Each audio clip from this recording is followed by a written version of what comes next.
बिस्मिल्लाहिर्रहमानिर्रहीम। अस्सलाम वालेकुम फ्रेंड्स, मैं हूं आपका दोस्त नुमान अली और आप देख रहे हैं doctor Numan Ali Hamza YouTube channel.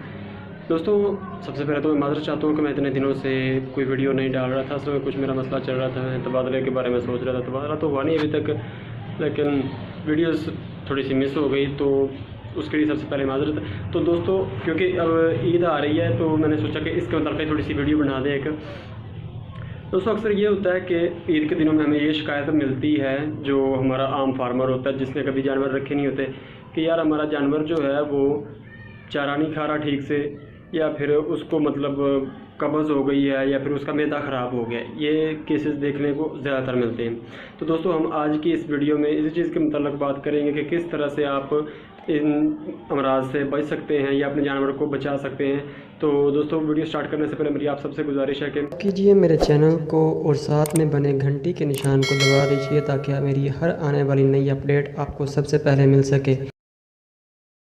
दोस्तों, चारा ना खाने वाला जो मसला है, ये एक जुमला बहुत मशहूर है कि कहते हैं कि जानवर का जब माहौल चेंज होता है तब जानवर बहुत कम खाता है। ये मेरे ख्याल से तो बिल्कुल बेतुका है। असल में प्रॉब्लम ये आती है कि जानवर जहाँ पे खड़ा होता है, फार्म में खड़ा होता है या फिर अपने मालिक के पास, उसका खाना कुछ और होता है। लेकिन जब हम उसको अपने घर में ले आते हैं, हम नॉन प्रोफेशनल होते हैं, हमें नहीं पता होता कि उसको क्या खिलाना है क्या नहीं खिलाना। हम सारा सब्ज़ी डाल देते हैं या फिर मिक्स करके डाल देते हैं। वो जानवर को पसंद नहीं होता या उसको उस चीज़ की आदत नहीं होती, जिसकी वजह से वो उस चीज़ को नहीं खाता और हमें लगता है कि जानवर का मैदा ख़राब है या जानवर जो है वो ठीक से चारा नहीं खा रहा। तो दोस्तों, हमें सबसे पहले तो ये पता होना चाहिए कि जिस बंदे से हम ख़रीद रहे हैं कि वो चारे में डाल क्या रहा है। अगर आपको इस चीज़ का इल्म नहीं है तो मैं आपको बता दूं कि आजकल जो चल रहा है, जो ये इस दफ़ा की ईद है, इसमें ये चल रहा है कि ज़्यादातर सारे लोग जो हैं वो सूखा ही डाल रहे हैं, मतलब तूड़ी डाल रहे हैं। तूड़ी को भिगो के अच्छी तरह से, रोटियां भिगो के या खाल भिगो के, या फिर बंडे का इस्तेमाल करते हैं, या फिर चोकर और आटे का भी इस्तेमाल लोग कर रहे हैं। ये आजकल की जो आम खुराक है वो है। इसके अलावा अगर आपका जानवर सब्ज़ चारा ठीक से खा रहा है तो कोई प्रॉब्लम नहीं, आप उसको खाने दें उसकी मर्ज़ी के मुताबिक। लेकिन अगर उसको डायरिया लग रहा है तो आप कोशिश करें कि उसमें आधा जो है वो तूड़ी वगैरह मिक्स कर लें। इसके अलावा दोस्तों, दूसरे नंबर पर मसला आता है कि जानवर जो है उसका मैदा ख़राब हो गया। मैदा ख़राब होने में ये होता है कि जानवर को डायरिया लग जाता है या उसको कब्ज़ वगैरह हो जाती है, मतलब बदहज़मी हो जाती है। तो इस पर मेरी एक पहले भी वीडियो आ चुकी है कि जानवर को बदहज़मी हो जाए तो उसमें हमने क्या करना है। तो लेकिन मैं इसमें आपको ये बता दूँ कि इसकी वजह क्या बनती है।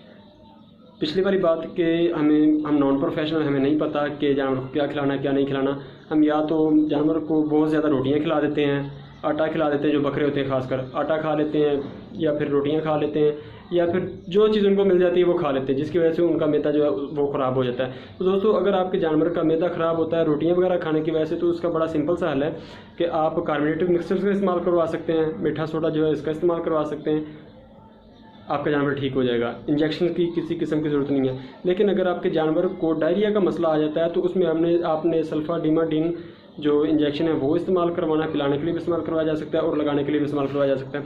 इसके अलावा डायरोवन पाउडर आता है, बकरियों में ज़्यादातर इसका इस्तेमाल करवाया जाता है। स्कोरेक्स, पैक्लिन एस, नो स्कोर, इन सिरप्स का आप इस्तेमाल करवा कर अपने जानवर को ठीक कर सकते हैं और कुर्बानी तक बिल्कुल ठीक रख सकते हैं।